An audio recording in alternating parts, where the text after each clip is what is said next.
Open book, welcome, curious minds and midnight dreamers. You're about to enter a world where stories come alive and every word holds a secret. So grab a cozy seat, maybe a cup of tea, and let me take you on a journey you won't forget. This is story time like you've never heard before. Crescent moon, the champagne flute quivered in my grasp, my gaze fixed on our blended family as they gathered around the dining room table. A tapestry of stories and emotions woven together in that moment. My husband threw a grand celebration for his 50th birthday, and the festivities were in full swing. The atmosphere buzzed with joyous laughter, punctuated by the rhythmic clinking of silverware, creating a symphony of delight. Ethan, our 22-year-old adopted son, sat directly across from me, his broad shoulders straining against the fabric of his dress shirt, drawing my gaze in a way that felt both familiar and unsettling, lingering just a heartbeat longer than it should have. I told myself it was just pride, the sort any mother would experience as she watched the troubled boy we had taken in at 16 transform into a confident young man. Yet, when his hazel eyes met mine across the flickering candlelight of the centerpiece, an unfamiliar sensation ignited deep within me. David's sister's voice pierced the air, her knife clinking against the glass, demanding attention. My husband stood, his thinning hair catching the shimmering glow of the chandelier, and began to weave the familiar tales of our 2-decade-long marriage, stories I had grown accustomed to hearing at every gathering. As his words enveloped me, my attention drifted back to Ethan, whose piercing gaze locked onto mine, igniting a thrill that sent my heart into a wild race. The way his fingers glided over the rim of his wine glass, crafting long, deliberate circles, sent an unexpected shiver racing down my spine. The cake cutting unfolded in a whirlwind of excitement. David leaned in, his lips barely grazing my cheek in a fleeting gesture, while Ethan's hand lingered at the small of my back, a warm touch as he reached for the dessert plates. The contact was fleeting, a mere heartbeat in time, yet the warmth of his touch clung to me, seeping through the delicate fabric of my silk dress like a whisper of fire. As the clock struck midnight, the last of the guests slipped away, and David vanished into the sanctuary of sleep, leaving me solitary in the dimly lit kitchen. A towering pile of dishes loomed before me, mirroring the chaos of my racing thoughts. A thought spiraled in my mind as the clatter of plates masked Ethan's silent approach, and then in an instant, he was right beside me at the sink. The air thickened with his cologne, a dark and spicy aroma that David would never dare to don, wrapping around me like a shroud. "Allow me," he whispered, gently lifting the champagne flute from my grasp. Our fingers brushed, and this time we held on, the air thick with unspoken tension. The glass slipped from my fingers, shattering with a deafening crash against the porcelain sink. We both stood still, our senses heightened, desperately trying to catch any hint that David had become aware of us. The house was steeped in silence, yet an unspoken rift had formed between us, as irrevocably broken as the shards of glass scattered on the floor. My breath caught in my throat as he approached, his presence a formidable shield between me and the outside world, guarding me from any curious gazes that might venture down the stairs. His hand hovered close to my waist, quivering with an unvoiced intensity.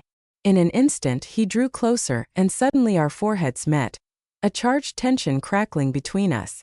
I should have shoved him back, should have remembered my place as his stepmother, his protector, the one who had signed his permission slips and nursed him through the trials of mono at 17. Yet, as his gaze lingered on me, my heart pounded uncontrollably, consumed by the memory of how long it had been since David kissed me. It was as if I were the very air he breathed, a lifeline in his desperate struggle. Justifications flooded my mind, the wine swirling in my glass, the heavy cloak of solitude wrapping around me, and David, barely a shadow of recognition, had brushed past my existence all night. Yet beneath those fragile justifications throbbed a deeper truth. I matched Ethan's fervent kiss with a passion of my own, my fingers weaving through his hair as he pushed me against the counter, the world around us fading away. Above us, David lay in a deep slumber, his soft snores echoing through the stillness, completely oblivious to the world around him.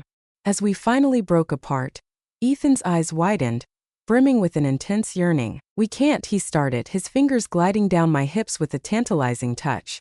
"No," I whispered in agreement, and in that breathless instant, we were ensnared in a moment where time itself appeared to freeze.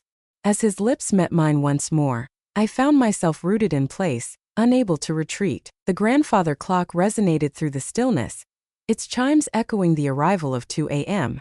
As I climbed the staircase, the silk robe clung to my skin, a lingering thrill coursing through me from Ethan's touch. David's snores reverberated through our bedroom door, a relentless cadence that had once cradled me into slumber for 2 decades, now resonating like a haunting indictment. I crept into the ensuite bathroom, the click of the lock echoing in the silence as I steeled myself to face the figure staring back at me in the mirror. My lips throbbed with a swollen ache, my hair tumbled in wild disarray, and my eyes flickered with a guilty fire, a haunting echo of the reckless nights from my college days.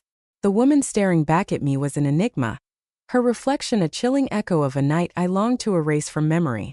3 showers could not wash away the haunting memory of Ethan's presence, which clung to me like a shadow. The air around us crackled with unspoken emotions, a fervor that left my knees weak. I could still feel the warmth of his breath as he whispered, "You're so much more beautiful than him," against my throat.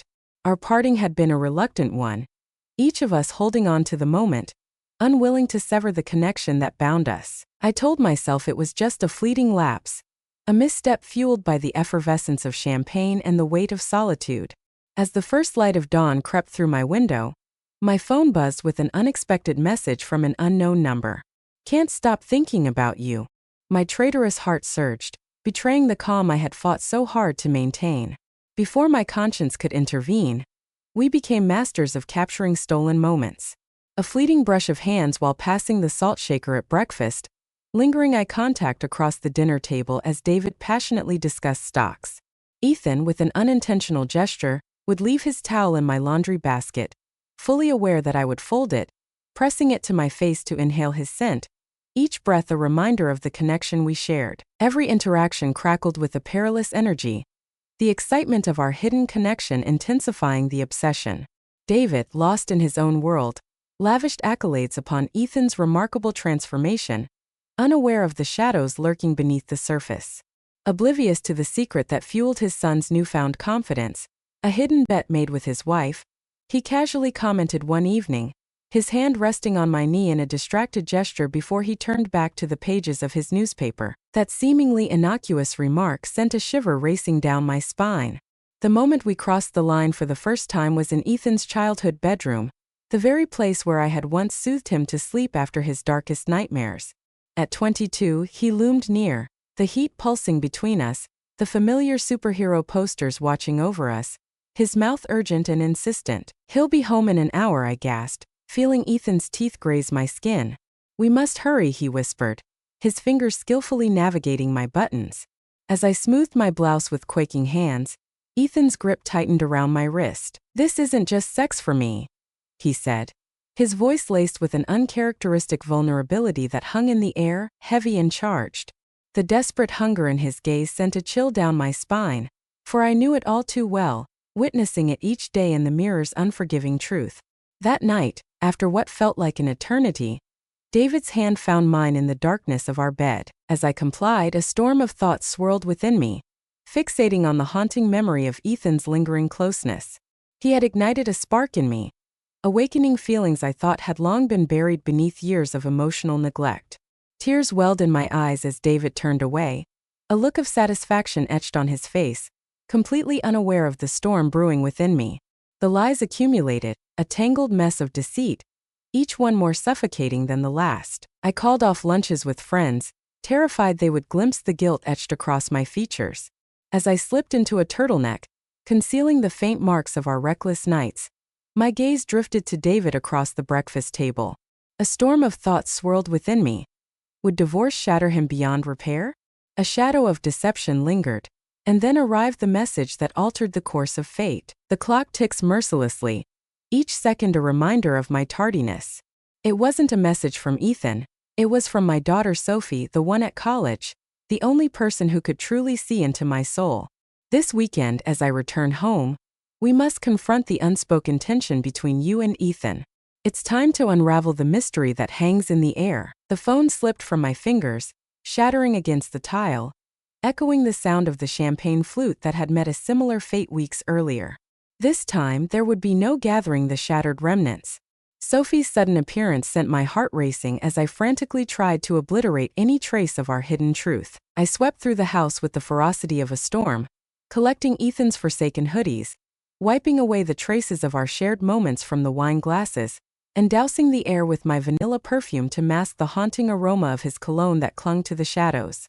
As the key turned in the front door, I froze on the living room sofa, my hands clenched in my lap, a magazine lying open before me, its words a blur I couldn't grasp.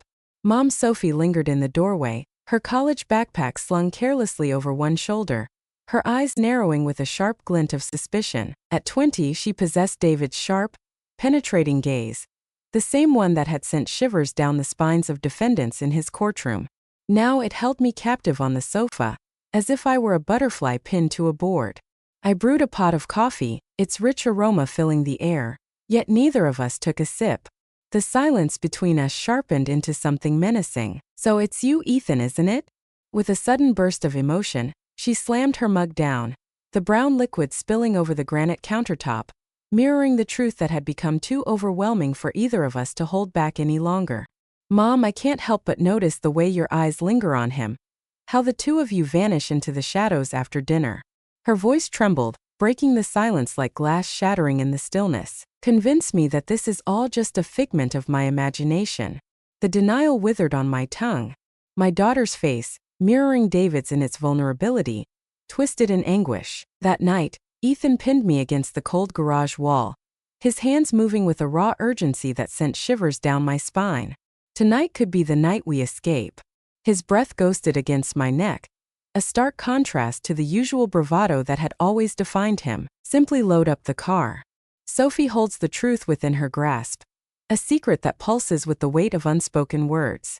The words lingered on his tongue, bitter and dry, as his grip tightened, a storm brewing within him. What does it matter? She may not be my true sister. David isn't my true father. His nonchalant dismissal of our family sent a wave of nausea crashing through me. In that moment, I glimpsed the boy hidden beneath the facade of the man, a figure trembling with fear, orphaned not once but twice, grasping onto me as if I were his sole lifeline amidst the tempest we had conjured together. David's headlights sliced through the darkness, illuminating the garage windows, which shattered like glassy shards of a secret meeting gone awry. The air was thick with an intensity that felt as if it could be sliced through with a blade. Sophie fixed her gaze on her plate, her jaw tight with tension, as David rambled on about a case, completely unaware of the electric sensation of Ethan's foot gliding along my ankle beneath the table. As Sophie shot up from her seat, the chair let out a piercing screech that sent a jolt through the room, causing us all to flinch in surprise. "I can't do this," she whispered, her voice trembling before darting up the stairs, her heart racing with fear. David's eyes widened as he watched her disappear into the distance. What was that all about? Ethan's knee brushed against mine, a tantalizing hint of the stormy teenage drama that lay ahead. With a practiced ease, I wove my deception, my hand gliding toward the wine. My hand remained steady. That sent a chill down my spine more than anything else. As David lay beside me, lost in deep slumber, the sudden glow of my phone pierced the darkness, revealing a message from Ethan. My room now loomed like a house groaning beneath the burden of hidden truths as I stealthily navigated the hallway, slipping past Sophie's shut door. Ethan's bedroom door creaked open, a sliver of light spilling into the dim hallway, the soft glow of his laptop casting shadows across his bare chest. He yanked me into the shadows, his breath hot against my ear, and the chaos of the world faded away, leaving only the intoxicating grip of his possessiveness that sent my mind reeling. Silence enveloped the room, and then, without warning, the door creaked open, unnoticed by us. It was a sound that sliced through the silence, but it didn't belong to Sophie. David lingered in the doorway, paralyzed, his work suit crumpled and his briefcase hanging limply at his side, forgotten in the weight of the moment. The expression on his face was a haunting mix of betrayal, but the realization that flickered in his eyes cut deeper than I had ever expected. It was as if he had been aware all along, deliberately turning a blind eye to the truth that now lay bare between us. It fractured the bond we shared, leaving an indelible mark that could never be mended. Ethan's arm coiled around my waist, a possessive grip that felt both like a declaration and a dare. The silence hung heavy in the air, a palpable tension that felt like a noose tightening around them, until David finally turned and walked away, leaving behind an unspoken weight that lingered in the shadows. The front door crashed shut, tires howled against the asphalt, and in that fleeting moment 2 decades of marriage unraveled, all within the breath of Ethan's whispered words. At last, the digital clock flickered to life, illuminating the dark room with the haunting numbers. 3:47 a.m. As I lay rigid in bed, the unsettling rhythm of David's uneven breathing pierced through the heavy silence. Silence enveloped the room the moment he stepped inside. His gaze locked onto us, words trapped in his throat. He turned and walked away, the silence of his departure echoing a profound devastation that resonated deeper than any explosion of anger could ever achieve. My phone buzzed again, the 14th time, each vibration pulling me deeper into a web of anticipation. Ethan's fingers danced across the screen, sending messages from the shadows of his room down the hall. "He won't be returning tonight. Draw near to me." The message burned into my palm, a haunting blend of allure and blame. Dawn seeped through the blinds, casting a soft glow that beckoned me from the depths of slumber. David's abandoned briefcase lay overturned by the door, its contents spilling across the floor like the scattered remnants of our once whole existence. My reflection in the hallway mirror revealed a haunting visage, dark circles shadowing bloodshot eyes, lips still tender and swollen from Ethan's fervent kisses.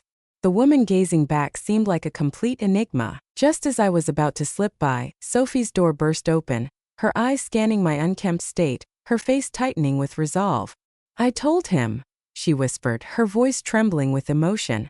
"Once you slipped into the realm of dreams." I picked up the phone and dialed Dad at his office, my heart racing as I laid bare the truth. Her next word pierced the air like a hail of bullets.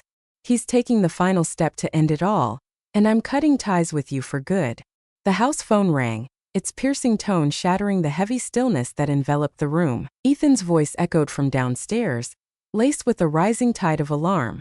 As I stepped into the kitchen, I found him ghostly white, the phone slipping through his fingers like a lifeline lost. "That was the hospital," he whispered, his voice barely breaking the heavy silence that hung in the air. "Dad, David was caught in a terrible accident." The way he continued to call him Dad drove the blade deeper into the wound. Whispers of suspicion swirl around him, the air thick with the unspoken belief that he may have been drinking. His car slammed into the guardrail on the interstate, metal screeching against metal, the world outside blurring into chaos. The air in the emergency room was thick with the sharp scent of antiseptic, mingling with the bitter aroma of stale coffee. David lay motionless beneath the cold, sterile glow of the ICU monitors, his forehead marred by stitches, his right arm encased in a rigid cast. The young resident paused, uncertainty flickering in their eyes as they prepared to voice their thoughts. "Your husband's blood alcohol content was significantly above the legal limit," the officer declared, his voice steady yet heavy with the weight of the truth. In the dim light of the car, an empty bottle of bourbon lay abandoned in the passenger seat, its presence whispering secrets of the night that had unfolded. Ethan collapsed into a plastic chair, his head buried in his hands. I reached for him, my hand moving with a desperate urgency, but he recoiled, a flicker of fear crossing his face. "This is our fault," he muttered, his voice barely rising above a whisper, as if the weight of the words pressed heavily on his chest, more to himself than to me. A wave of realization crashed over him, engulfing him in the weight of our actions and the pain we had inflicted on others. As he finally raised his gaze, a chilling realization flickered in his eyes, revealing a dawning horror that gripped his very soul. Oh God! In every way that truly counted, he was my father. The flickering screen in the waiting room broadcasted a gripping morning news segment, detailing the shocking drunk driving accident involving a prominent judge. My heart raced as David's polished headshot appeared on the screen, juxtaposed with haunting images of our ravaged colonial. Whispers of discord echoed through the air. As the crawl at the bottom revealed, sources say marital troubles may have contributed to the incident. Ethan's phone vibrated, the sudden buzz slicing through the silence like a whisper of urgency. His expression shifted into shadow as he revealed the screen to me. A gossip blog had already seized the story, weaving a narrative rich with intrigue, punctuated by anonymous quotes that expose a tumultuous relationship with his stepmother. By noon, the comments section had transformed into a desolate graveyard, where our reputations lay buried beneath the weight of harsh words and scornful judgments. As the sun dipped lower in the sky, The first reporter's urgent call pierced the stillness of the hospital's corridors. By 2 o'clock, a swarm of photographers had claimed the parking lot, their lenses poised like hungry predators, ready to capture every fleeting moment. At 3 o'clock, David stirred slightly, his eyes flickering open just long enough to catch a glimpse of me at his bedside before he turned his face resolutely to the wall. The nurse's voice was soft yet firm as she urged me to step away. The house loomed large and empty, an echoing shell that seemed to swallow every sound in the absence of David's warmth. Ethan paced the kitchen, a restless energy coursing through him like a caged beast, his fingers raking through his hair until it spiked wildly in defiance. We need to move fast," he said abruptly, snatching his keys from the table. "I'm about to confront Sophie. Help her see the truth. What is there to understand?" I snapped, the tension finally breaking like a fragile thread under immense pressure. "We shattered our family for what purpose? A dark and twisted fantasy awaits." The words lingered in the air, heavy and inescapable. Ethan's expression turned steely. "Your whispers of my name, laced with an intensity that sent shivers down my spine, seemed anything but twisted in that moment.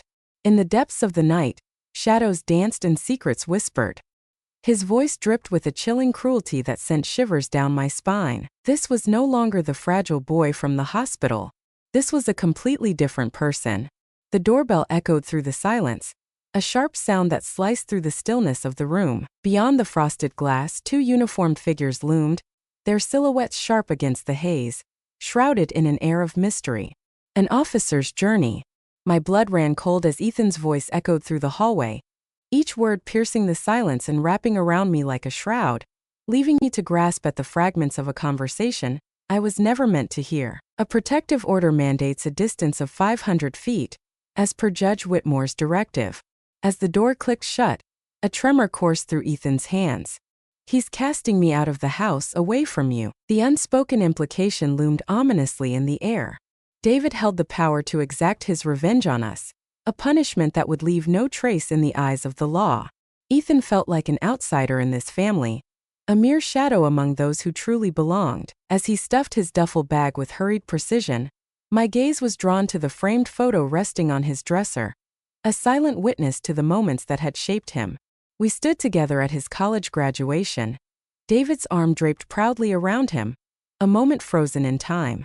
Around his shoulders, Ethan sensed my gaze and with a calculated move, flipped it face down, concealing whatever secrets it held. "Perhaps this is for the best," he murmured, zipping the bag with a sense of finality that hung heavy in the air. The silence hung heavy in the air, a void left by the absence of a kiss goodbye or a promise to reconnect. The front door slammed shut, and with it the haunting realization settled in. I had lost them all. My husband, my daughter, and now the boy I had naively believed loved me. The silence enveloped everything, a heavy shroud that pressed down on the air, making each heartbeat echo like a distant thunderclap. A news van screeched to a halt at the curb, its tires biting into the pavement as anticipation hung thick in the air. Inside the refrigerator lingered the remnants of David's birthday cake, a bittersweet reminder of celebrations past. The moment that ignited everything, I collapsed onto the floor, the crushing weight of my decision suffocating me, stealing away my breath.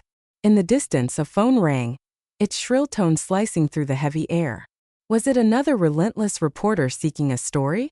Perhaps the divorce lawyer, ready to deliver more bad news? Or maybe the hospital, calling with even grimmer updates about David's condition? The uncertainty hung thick, each possibility more chilling than the last. Silence enveloped me, a heavy shroud that swallowed my words. The silence hung heavy in the air, a suffocating weight that rendered words futile. The restraining order landed in my hands, its crisp legal paper crackling ominously. David's signature loomed before me, the ink stark and accusatory, as if it were a silent judgment echoing in the stillness of the room. 2 stark pages that sliced through 2 decades of marriage with chilling precision. My fingers, numb and trembling, glided over the embossed letterhead, each ridge and curve igniting a flicker of memories long buried. The term irreconcilable differences barely scratched the surface of the chaos I had unleashed upon our lives. My lawyer's voice droned in my ear, a monotonous stream of legal jargon about asset division and spousal support, but my mind was ensnared by the haunting echoes of Sophie's broken words. Our paths must never cross again. The house hung in a haunting silence, the absence of David's nightly news and Ethan's music leaving an unsettling void that echoed through the walls. Even the refrigerator's hum resonated with an unsettling air of accusation. I wandered into Ethan's abandoned bedroom, the sheets a tangled wreck from our final moments together. The scent of his cologne hung in the air like a ghost, a haunting reminder, while his drawer lay half empty, echoing the absence that filled the room. The framed family photo on his desk had faded into a dusty outline, a ghost of the memories it once held. The last message from him lingered on my phone, a haunting presence that blinked unread for 3 long days before I finally mustered the strength to erase it. David's face loomed from every newsstand, a haunting reminder that he was everywhere and nowhere at once. The scandal erupted with a force that shook the very foundations of trust. Whispers of scandal echoed through the city as the tabloids blared. A prominent judge's wife entangled in a passionate affair with her stepson. My yearbook photo stands in stark contrast to the haunting images of David's recovery in the hospital. The grocery store cashier recognized me last week, her polite smile abruptly freezing as her eyes fell upon my name on the credit card. I left my cart behind, a silent testament to my sudden decision, and walked away, never looking back. The divorce proceedings unfolded with a chilling clarity, each moment steeped in tension and unyielding resolve. David's lawyer revealed shocking evidence that shattered my ignorance. Security camera footage from our home system played back the intimate moments between Ethan and me in the kitchen. My credit card statements, which I had claimed were for spa days, now stood as damning proof of hotel rooms. To top it all off, our housekeeper's testimony about the freshly changed sheets in Ethan's room added another layer of betrayal to the unfolding drama. As I sat across the courtroom from David, my heart raced at the sight of the man I had loved for 2 decades. His gaze locked onto mine, burning with the same intensity that had once drawn me to him. A chilling detachment cloaked in professionalism hung in the air as Sophie turned her back on my calls, her silence echoing the weight of her convictions. When I arrived unannounced last month, her dorm roommate revealed the shocking news. She had changed schools. The expression on that young girl's face, a haunting blend of pity and disgust, lingered in my dreams, far more than any confrontation ever could. Then arrived the email from Ethan, a stark contrast to the desperate messages I had braced myself for. Instead, it was a chilling formal notification that he had engaged legal counsel to pursue a lawsuit for emotional distress and boundary violations. His lawyer's letter accused me of exploiting his vulnerability, painting a picture of manipulation that felt foreign to me. Yet, the dates burned into my memory illuminated a different narrative. Moments when he sought my presence, gifts he offered with sincerity, and whispered messages exchanged in the quiet hours of the night. Each fragment of our shared past pulsed with a life of its own, begging to be understood anew. The betrayal cut deeper than any legal document could ever express.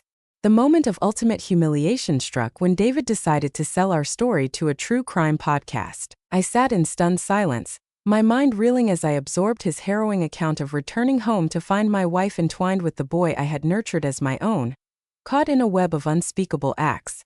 The host's gasp of horror reverberated through the air, a chilling reminder of the dread I should have felt months ago. When they, or a young couple cradling a baby, approached me with questions about the stained glass window in the foyer, I held back the secret that it was David who had crafted it for our 10th anniversary. As I packed the last box, my fingers brushed against something unexpected, a forgotten relic of the past. It was Ethan's high school graduation program, tucked away behind my desk, its pages whispering stories of his youthful dreams, his handwriting dancing across the margins like echoes of a time long gone. "Thank you for being the most incredible mom in the world." In the dim light of the kitchen, I watched as the flames danced and flickered, consuming everything in their path, until it was nothing but ash in the sink. Here I am, trapped in this rented apartment, surrounded by a maze of half-unpacked boxes, my eyes fixated on the business card from the therapist my lawyer suggested. Tomorrow marks the day of the first appointment. I remind myself with a mix of anticipation and dread. As I reflect on the winding path that shaped me into who I am today, a nagging doubt lingers. Are some stains destined to remain, no matter how hard I try to cleanse them? The phone rings, slicing through the silence like a knife. Another reporter, or maybe David's lawyer, burdened with yet more paperwork, ready to unravel the next chapter of this unfolding saga. I remained silent, my lips sealed against the probing questions that linger in the air. All connections have faded, leaving me in solitude. The therapist's office is steeped in the soothing aroma of lavender, yet shadows of regret linger in the air. Dr. Langford sits across from me, her notepad lying idle, her eyes locked onto mine as I start to peel back the layers of the dark and twisted story that has haunted me. The moment Ethan's hand grazed mine in the kitchen, a jolt of electricity surged through me, and when he flashed that smile, my breath hitched in my throat, leaving me feeling as if I had just been shouting into the void. The champagne-soaked chaos of David's birthday party swirled around us, heightening the tension and leaving me trembling, raw with unspoken desire. Dr. Langford leaned forward, his voice low and deliberate, posing a question that hung in the air, thick and palpable like smoke. Did you truly love him? Or was it the way he made you feel that captured your heart? Silence enveloped me, leaving me with an unsettling void where an answer should have been. That night, I was swept away in a dream of David, not the shattered figure I had seen in the hospital, but the radiant man from our wedding day, his smile beaming, his hand unwavering as he slid the ring onto my finger. As I stirred from sleep, I felt the dampness of my pillow, a stark reminder of the warmth that had vanished from the other side of the bed, now chillingly empty. Then, as if summoned by fate, the email from Sophie arrived, a mere 3 lines that held the weight of the world. Dad is about to embark on a new chapter, tying the knot with an associate from his firm, and the air is thick with anticipation. She carries a new life within her. I felt it was important for you to hear it directly from me. The words twisted and faded: a baby, a new wife, a life wiped clean. I navigated the winding roads to David's new abode, a sleek modern structure boasting a wraparound porch, a stark contrast to the charm of our old colonial home. I stepped inside without a sound. I sat in my car, a silent observer, my heart pounding as I watched him laugh with a blonde woman, his hand gently resting on her swollen stomach. Sophie stood there, arranging the table with a grace that seemed almost ethereal. Her smile radiated warmth, a rare sight that stirred memories long buried. In that moment, they exuded a joy that felt palpable, capturing the very spirit of family. Yet, against all odds, Ethan discovered my whereabouts. He burst into my apartment unannounced, his sun-kissed skin glowing, hair shimmering in shades of gold, a chain glinting at his throat, capturing the light like a beacon. "Miss me?" he asked, a smirk playing on his lips, as if the weight of the past year had vanished into thin air. I locked my gaze on him, really seeing him for the first time since the chaos had erupted.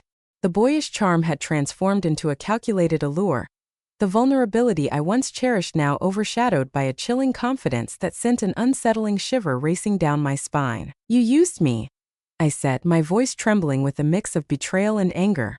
His laughter echoed through the air, a sound that danced with mischief and intrigue.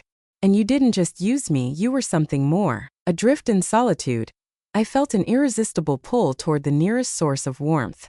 He edged nearer, his voice lowering to a whisper. "Yet there's an undeniable connection between us, a bond that feels right, doesn't it?" For a brief, electrifying moment I hesitated, the vivid recollection of his hands on my skin igniting a flame of vitality within me after years shrouded in neglect. The treacherous heat surged within me, igniting memories of David's newborn, the sharp edge of Sophie's scorn, and the life I had turned to smoldering ruins.